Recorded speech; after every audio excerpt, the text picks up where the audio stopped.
Okay, so Montana banned TikTok. Let's talk about what that means. Okay, so according to all the news, Montana banned TikTok, and the governor is likely either going to sign it or ignore it, in which case it will become law in January 2024. So we've got some time to kind of suss out exactly what the details are, but none of this is likely to actually matter. Being the first state to ban TikTok is like being the first state to ban telekinesis. It's not exactly going to do anything, and you're not really solving a problem. But why is Montana doing this? What's the rationale behind it? So in 2017, China passes a law requiring any private company to hand over any data that it collects on its customers. And oh man, does TikTok collect a lot of data on its customers. So, you and your customers. And people are worried. There was some DC kerfluffle about TikTok possibly being used to map internal networks in government buildings. And that is scary as hell. So what else are they collecting? And what are they going to hand over to the Chinese government? But as Hank Green put it in his video that we'll link here, it's performative governance at best.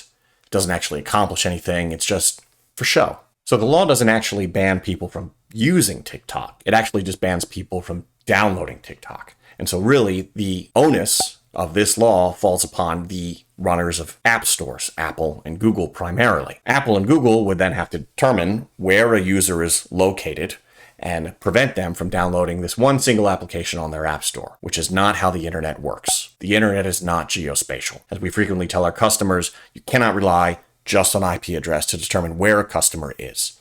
If Netflix can't prevent Americans from VPNing into British Netflix to watch It's Always Sunny in Philadelphia, what hope does Montana have that Apple and Google will be able to pull that off for this absurd requirement? But even if they could, it doesn't matter.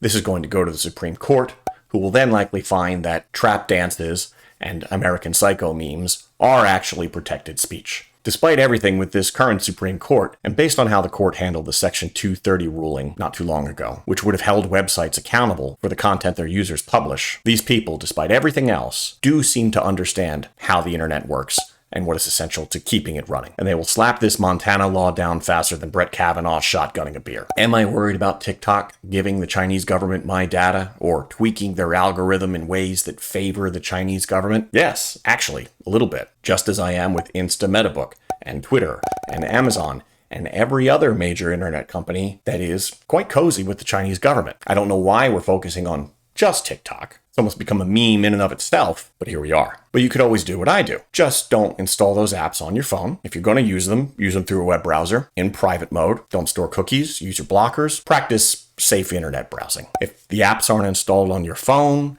if you're not checking the Keep Me Logged In button that allows it to save cookies in your browser that follow you around the internet and track what you do, you don't have too much to worry about, and you can actually use these services with some degree of safety. Unfortunately, many of these services are not the best experience through a web browser. Wonder why that might be. But if you're paranoid about these companies tracking you, logging all sorts of data about you, but you still need your social media fix, well, it's better than nothing. Whether you should actually care about any of this, whether TikTok matters to your website, your business, how you can possibly use it to further your own goals on the web, that's another video.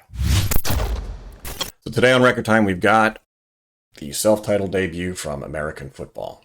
If you haven't heard of this band, you're not alone. They're not the most well-known, but it is my favorite album of what you would call emo, or at least what we used to call emo before somehow emo came to mean goth. I don't know when that happened. It is a fantastic album. It is emo in the true form where it means emotional music. It's songs about breakups and fantastic songwritings from the Kinks brothers, who have gone on to be in Joan of Arc and Owen and all kinds of seminal bands. This was really their technically Captain Jazz was their first breakthrough, but they were like 16 years old when they made that one. This is their big introduction. It's a little mathy, lots of fantastic clean guitar work, and the drums are so much better than they need to be. The drummer for this band, whose name escapes me at the moment, is so creative with what he chooses to do. It's a fantastic record. If you haven't heard it, highly recommended. American Football, self-titled debut. Go check it out.